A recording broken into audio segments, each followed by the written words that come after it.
Tom Regan was halfway through an experimental pizza when the invitation arrived. It wasn't the kind of moment that usually changes a life. He was in socks, wearing a shirt that read, "Photosynthesize this," and watching a documentary about moss colonies forming voting blocks. But then his laptop pinged, and the screen glitched in a way that strongly suggested the email wasn't from anyone on Earth. The subject line read, "Esteemed delegate, you are invited to the Royal Convergence of Celeria." At first, Tom assumed it was spam or, at best, an oddly creative phishing attempt. He clicked out of morbid curiosity, preparing to laugh. Instead, a holographic seal rose from the screen, an elegant crest shaped like a crescent moon entangled with glowing vines.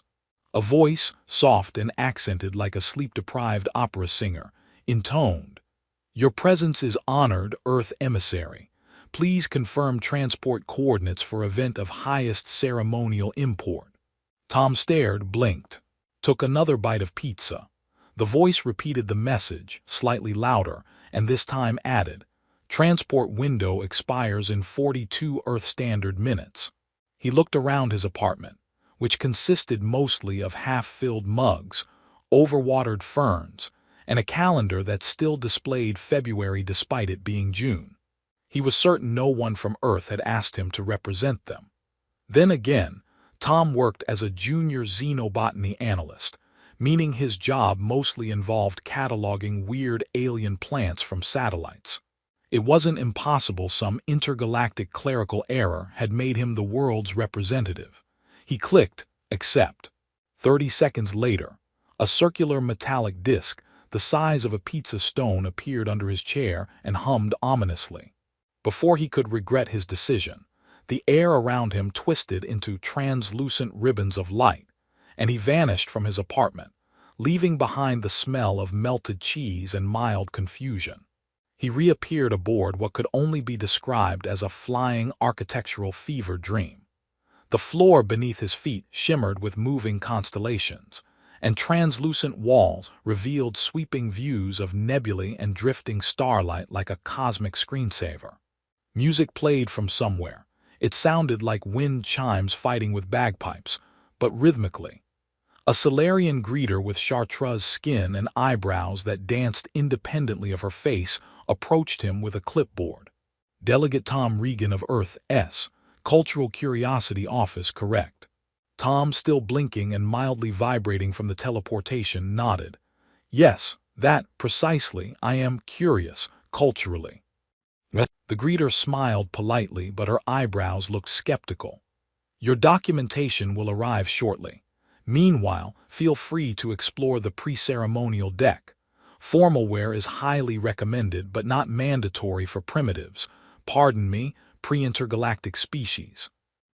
Tom wandered the vessel, dodging floating snack trays and avoiding conversations with creatures that looked like they had extra mouths for decoration. The ship bustled with alien royalty and dignitaries in robes made of plasma, feathers, or in one case, what looked like tax forms stitched together. He passed a being shaped entirely of water who offered him a handshake, then left a puddle on the floor after Tom squeezed too hard. Eventually, he found the wardrobe chamber, a room staffed by glowing mannequins that hummed when touched. One measured him telepathically and forced him into a formal robe that felt suspiciously like it had opinions. When he asked for shoes, a small floating orb sprayed foam over his feet that hardened into sandals and whispered something flattering about his arches. Then the doors opened onto the ceremonial platform. Tom squinted. The light was bright, golden, warm, too warm. The ceiling of the reception hall seemed alive, glittering with what he thought were chandeliers until they whispered gossip about him in a language he could somehow understand. Something about his sweaty confidence. The room was filled with figures that all looked humanoid but refined, taller, elegant, with a soft bioluminescence that seemed to come from beneath the skin. And their ears, long, curved, and expressive, twitched when they laughed or whispered or turned. Then she entered. Princess Vayari didn't walk so much as glide. Her gown shimmered like oil on water, and her long ears were adorned with intricate silver loops that moved like wind chimes. Her eyes scanned the crowd like she was hunting boredom. When she saw Tom, she paused. Tom waved. He immediately regretted that. What kind of dignitary waves like he's greeting a neighbor taking out the trash? Vayari tilted her head, amused. Her ears flicked, then shimmered. A gesture of curiosity, or maybe pity. Tom was then escorted to a seat far closer to the throne dais than he was comfortable with. On his left was a lizard diplomat who smelled like cinnamon. On his right was a being composed entirely of vaporous laughter, which made Tom feel vaguely complimented and deeply confused. The ceremony began. There were speeches in no fewer than 7 languages, at least 3 of which used tentacle sign language. Tom clapped when others clapped. He laughed when others laughed. At one point, a levitating orb hovered in front of him and spat a puff of celebratory smoke into his face. He thanked it. Then came the banquet. It started politely, glowing fruits, gelatinous cubes, a protein that apologized before being eaten. But then came the dessert. A centerpiece that looked like a cross between a cake and a moon rock was served by crystalline insects who chirped in harmony. Tom, trying to be diplomatic, used the ceremonial fork provided, which turned out to be a musical instrument. As soon as he tapped the dessert, it exploded in a burst of shimmering mist and blueberry-scented gas, drenching him and 3 others. A hush fell, and then Vayari laughed. It wasn't a polite titter. It was a full, delighted laugh that caused her ears to sparkle and 3 attendants to faint. She walked straight over to Tom, took his hand, and said something in her native tongue that caused every scribe in the room to freeze. He smiled weakly. Was that a toast? No one laughed. The royal interpreter dropped his stylus. The queen narrowed her eyes. Vayari just smiled at him like she'd set a trap and was impressed he hadn't even noticed. The lizard diplomat beside him coughed and whispered, "I believe you just got engaged." Tom's first instinct was to pretend he hadn't heard the lizard. "Engaged," he whispered, mostly to the tablecloth, which was trying to change colors to match his anxiety. "Engaged as in marriage." The lizard nodded solemnly, licking its own eye in what might have been a sympathetic gesture. "Indeed, you have been earmarked. It's an ancient and legally binding tradition among the Solarian elite, very rare, very shiny." Tom leaned back in his chair. The fork was still humming from when he accidentally played a national anthem into his dessert. Someone handed him a napkin that smelled like starfruit and disappointment. His voice cracked. "But I didn't do anything. I was just standing here." Dessert exploded. "That's not a proposal, that's a culinary accident." The vapor being on his other side rippled with laughter, a sound like champagne bubbling through velvet. "Oh dear," it said or implied. Tom wasn't sure how vapor got its point across, but it definitely radiated mischief. "You poor soggy man, she likes you. This is how Solarian royalty flirts. You got chosen. Lucky." Tom stared across the room at Princess Vayari, who was sipping a neon cocktail that looked illegal in most solar systems. She caught his gaze and gave him a wink so confident it made his knees threat a general strike. He turned back to the lizard. "There has to be some kind of out clause, right? A form to file, a duel I can lose gracefully." "Declining a royal earmarking," the lizard said, adjusting its ceremonial sash made of beetle wings, "is possible. But unwise. You de-insult the crown, and possibly ignite a minor diplomatic incident, possibly war, or worse, an official disappointment glare from the queen." Tom's inner monologue ran through several high-pitched vowel sounds. "Okay," he breathed. "So I'm accidentally engaged to an alien princess with weaponized ears, and if I say no, I ruin interstellar relations. Got it." A cheerful chime rang through the hall, followed by a voice announcing the commencement of the prebonding formalities. Dignitaries began rising and moving toward an archway lined with vines that swayed when looked at directly. Someone gently grabbed Tom's elbow. It was a Solarian attendant dressed in robes made of liquid shadow.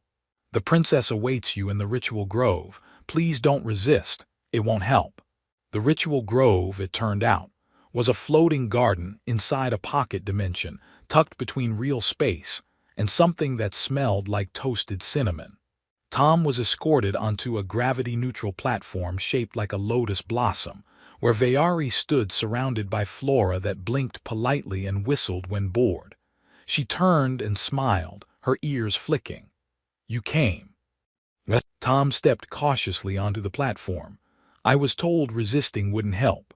"That's true," she said, "but I appreciate the honesty." She gestured to a circular patch of moss that immediately adjusted itself to resemble a plush velvet couch. "Sit." Tom obeyed. The moss vibrated under him, then said in a deep voice, "Good luck, meat suit." Vayari sat beside him, folding her hands in her lap. "I know this must be strange for you." "Oh, you think?" She smiled again. "I watched you all night. You laughed at the chandelier when it gossiped. You bowed to the appetizers. And you played a diplomatic anthem with a dessert fork. You're unlike anyone I've met in decades." Tom shifted uncomfortably. "You do realize I'm not a real diplomat, right? I'm a botanist, mostly part-time. Once I got written up for overwatering an alien cactus with self-esteem issues." "I like that," she said. "You're accidental, spontaneous. It's refreshing. Everyone else here has an agenda or a title or a neural enhancement plan. You just exist." "Well, I also scream a lot internally, but thank you." Vayari laughed. Her ears shimmered again, and Tom realized it wasn't just bioluminescence. It was emotional, like mood rings but with alien cartilage. She stood. "As per the pre-bonding protocol, we must complete the trials. If you wish to reconsider by the end of them, you may. You'll have every opportunity to humiliate yourself and retreat with minimal honor." Tom stood as well. "That sounds terrifyingly fair." The first trial was Dance of the Dual Stars. It involved choreographed movement on a rotating platform suspended over a bottomless void. The music was generated by the emotional resonance of the dancers' thoughts, which meant every time Tom panicked, the orchestra behind them played what sounded like a toddler screaming into a tuba. Vayari danced like starlight. Tom danced like someone dodging invisible jellyfish. Afterward, she applauded and called it abstract. The second trial was the scent-matching ceremony, where they had to find each other blindfolded in a chamber filled with hundreds of randomized pheromone clouds. The attendants handed Tom a blindfold made of scented silk and a polite suggestion to avoid licking anything. Tom stumbled through the chamber, sneezing and colliding with invisible walls. One cloud smelled like regret. Another smelled like cinnamon toast and betrayal. Eventually, he caught a whiff of something warm, sharp, and curious. He followed it like a sleep-deprived bloodhound until he collided with Vayari, sending them both tumbling into a pile of sentient ferns that applauded. The third trial was more serious, a simulated duel against a symbol of shared adversity. The simulator produced a creature that looked like a toaster had made unholy love to a lobster and then been electrocuted. It screamed in binary and immediately tried to eat Tom's shoes. Vayari armed him with what looked like a spatula fused with a plasma rifle. "Just aim, don't ask questions." Tom fired wildly. He missed the creature but hit a reflective panel, which bounced the blast into the control node, short-circuiting the entire simulation. The arena glitched into a fireworks show, and a digital voice declared, "Trial passed. Unconventional success." Vayari turned to him with a strange expression. "You broke the system." "I do that a lot," he said, "usually on accident. Once I crashed my neighbor's smart fridge with a playlist." They were quiet for a moment, standing in the flickering afterglow of the broken arena. Finally, she asked, "Do you want to back out?"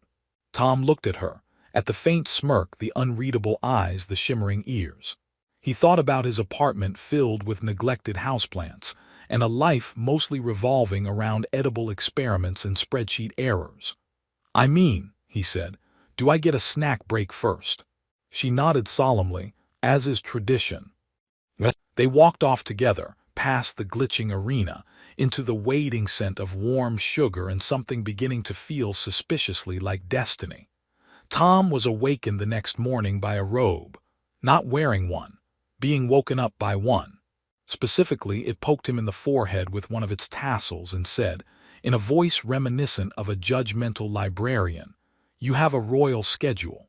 You're already 9 heartbeats late." Tom sat up, confused and slightly sweaty. His bed was hovering 3 feet off the ground and purring. The room smelled like ozone and something tangy. His outfit from yesterday was floating in the corner, soaking itself in what looked like liquid glitter. The robe, long, regal, and definitely alive, draped itself around his shoulders before he could protest. "Wait," he said, blinking. "Where am I?" "You are in the North Petal Suite of the Royal Blossom Spire," the robe said. "Home of the princess. Also, you snore in bass 7 patterns. It's hypnotic." Tom stood, wobbling. Why does everything on this planet talk, including furniture? "The more important question," said the robe, tightening around him like a polite boa constrictor, "is why you didn't read the morning itinerary. You're to meet with the Royal Legal Codex Keeper regarding your pending nuptials, then breakfast, then a palace tour, then a ceremonial inspection of your grooming." "I'm being legally inspected." Tom scratched his chin. "I haven't even legally inspected myself today."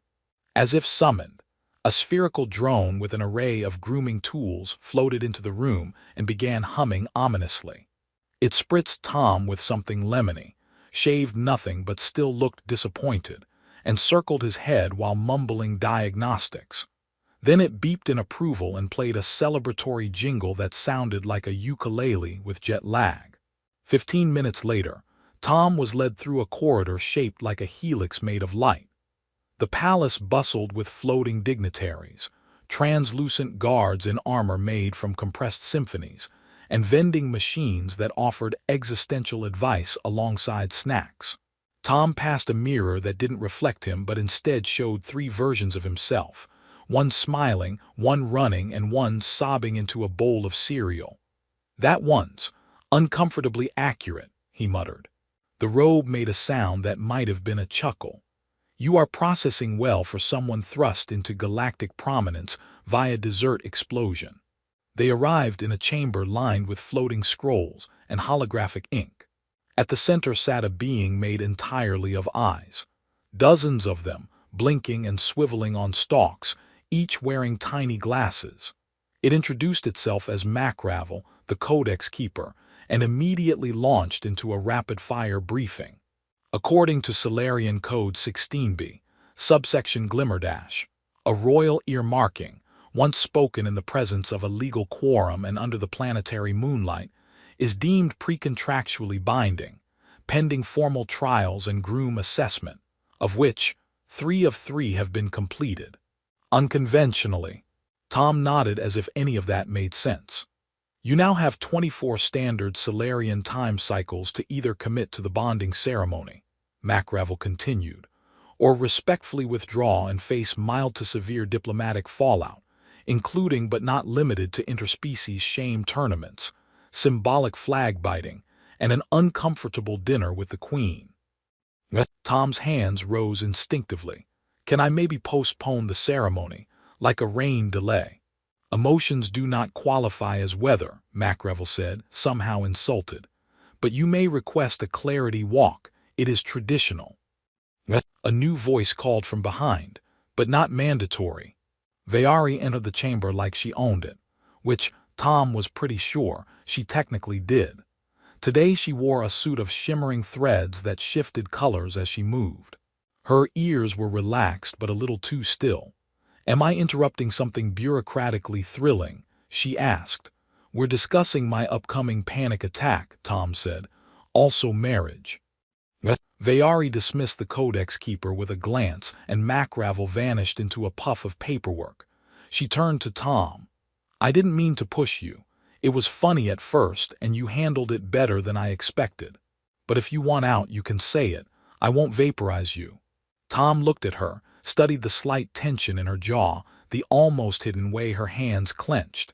He didn't know much about royal customs or legal codes, or whether the breakfast menu would try to bite him. But he did know that she was serious. "I'm not afraid of you," he said slowly. "I'm afraid of everything around you. The titles, the galaxy watching, the part where I accidentally get someone's name wrong and it starts a civil war." Vayari smiled faintly.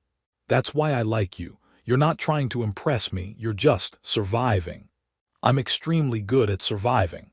They walked through the palace gardens, where gravity didn't always work and the flowers whistled theme songs when touched.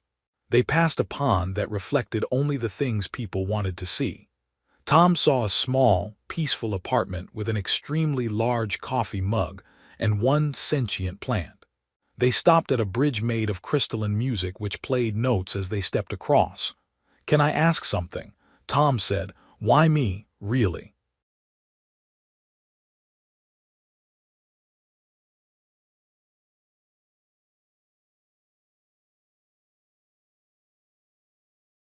Vayari leaned on the railing. "You were the only person in that room who didn't want anything from me. Everyone else measured what I could give them: political ties, favor, legacy. You were just trying not to pass out in your robe. I was also very focused on whether my appetizer was judging me." "Exactly. I'm tired of everyone treating me like I'm a throne with legs." "You have very nice legs," Tom blurted, then immediately wanted to drown himself in the music bridge. Vayari laughed, a sound that sent 3 nearby trees into blossom. She sobered after a moment. "My mother doesn't think I'm serious about you. She's arranged a final test before the wedding. If you fail, I'm off the hook. If you pass, we get married." Tom's mouth went dry. "What kind of test? Is it going to involve fire or brain puzzles or milk?" "She calls it proof of heart. It's never been done with an off-worlder before. There are 3 stages. One tests loyalty. One tests intention. The third tests instinct." "Can't we just go bowling?" "She doesn't bowl. She disintegrates pins with her mind." The robe around him tightened in support. The trees continued to bloom nervously. Somewhere in the distance, a training arena activated. Tom took a deep breath. "Okay, let's do the proof of heart. Worst case scenario, I fail and get launched back to Earth with a fruit basket and minor trauma." "Worst case," Vayari said, her ears twitching. "You fall in love with me." Tom stared. That's not worst case." "Then you're already halfway there." Tom was instructed to report to the Chamber of True Echoes for the first part of the proof of heart. He arrived carrying a borrowed satchel, a worried expression, and what he hoped was a dignified stance. The room greeted him with a trumpet flourish played by a trio of floating crystals that then whispered to each other about his posture. A guardian in a gown made entirely of shifting clock faces stood at the entrance, tapping a staff that counted backward. "Trial 1. Loyalty. You will enter a simulated memory hall. You will face moments where you must choose between self and others. The simulation will adapt to your instincts." "Will I remember it's a simulation?" Tom asked. The guardian tilted its head. "Yes, but your emotions won't." "Great. Emotional identity theft. Let's go." He stepped through a door that dissolved into static. Suddenly he was back in his old Earth apartment, sitting on his lumpy couch, clutching a half-eaten burrito. The air smelled of expired salsa and regret. Across from him sat Vayari, looking remarkably casual in a hoodie that read "Galaxies OKAYEST Princess." "This is definitely a trap," he said. She held out a folder. "Inside is a contract. Sign it and your life goes back to normal. No palace, no princess, no public vomiting on interstellar television. You'll be safe, anonymous, free." Tom opened the folder. The contract had his name, a long list of privileges waived, and an image of his face looking 30% more confident than usual. He blinked. "This is the loyalty test. You're offering me my old life back, with better lighting." "No tricks," the Vayari simulation said. "Just a door, sign and walk out." He stared at the pen, then at the burrito, then back at Vayari. She wasn't watching him with expectation, just curiosity. "I miss the silence," he said slowly. "The plants, the lack of glowing eyeball bureaucrats, But I also kinda like your chaos. And your ears do this thing when you're sarcastic, like a radar dish caught a joke too early. He dropped the pen. I'm not signing sorry, I like the weird ride. The room dissolved in a burst of confetti made of light. The Guardian reappeared, nodding. Trial 1 complete. Loyalty confirmed. You almost failed when you hesitated about the burrito. Understandable, Tom muttered. It was emotionally complex. He was guided next into a hall with suspended prisms, all showing scenes from different timelines, some his, some not. One showed him as a glamorous talk show guest with suspiciously good hair. Another had him captaining a cargo ship full of sentient pickles. The next trial, he was told, was about intention. You will be shown outcomes, said a voice that sounded like thunder trying to be polite. Pick the one your heart leans toward. Each prism hovered, awaiting a tap. One showed Vayari and Tom ruling together, respected, regal but distant from each other. Another showed them escaping royal life to live in obscurity, running a galactic bakery for tired travelers. A third had him staying on Solaria alone, helping reform the palace systems, while Vayari was shown off-planet, leading rebellions or causing them. Tom stared at each prism, then tapped the bakery. The prism sang. Literally, a sweet melody burst forth as baked goods danced in celebration. Really? The voice asked, somewhat judgmentally. You choose pastries. Have you seen her frosting technique? It's terrifyingly precise. The prisms vanished in a swirl. Trial 2 complete. Intention, aligned. Slightly carbohydrate-oriented but acceptable. Before the third trial began, Tom was offered a snack break. He accepted immediately and sat on a cushion shaped like a sleeping cat. The food was a steaming bowl of color-shifting soup and a beverage that tasted like nostalgia mixed with a hint of rebellion. Vayari joined him a few moments later, her hair woven with thin metallic filaments that sparked softly. How's your heart? She asked. Beating erratically. Might be the soup, or the pressure of impressing your terrifyingly elegant mother. She likes you more than she shows, Vayari said, sipping from her cup. She hasn't threatened to erase your species from planetary history. That's progress. Romantic. The third trial's the hard one, she continued. Instinct. You won't be briefed. No rules, just reaction. Tom wiped his mouth and stood. Good. I love being unprepared. They walked in silence toward a chamber that looked like a giant clock spinning in reverse. As soon as Tom stepped inside, the floor vanished and he was falling. No ground, no sky, just endless motion, then stillness. He was on a small platform surrounded by nothingness. Opposite him stood a duplicate of himself, same hair, same nervous stance, same slightly bent nose from a high school frisbee accident. The duplicate smiled. You think you're ready for love? It asked. Tom frowned. Are you my anxiety? Close, I'm your self-doubt. Here to test whether your instincts lean toward growth or retreat. I liked the burrito trial better. Answer this. If everything goes wrong, if she stops choosing you, if the world turns cold, will you still stand beside her? Even when it's not easy. Tom hesitated. His duplicate leaned closer. Even when you're ignored, dismissed, overwhelmed. Tom looked down, then up. Yes, even then. The duplicate blinked. Even when you feel small. I've always felt small, Tom said, but that didn't stop me from showing up. The duplicate smiled, then dissolved into stardust. The platform vanished. Tom fell again. Then he landed back on his feet inside the chamber. Waiting there, not the illusion but Vayari herself, her expression unreadable. You passed, she said. How do you know?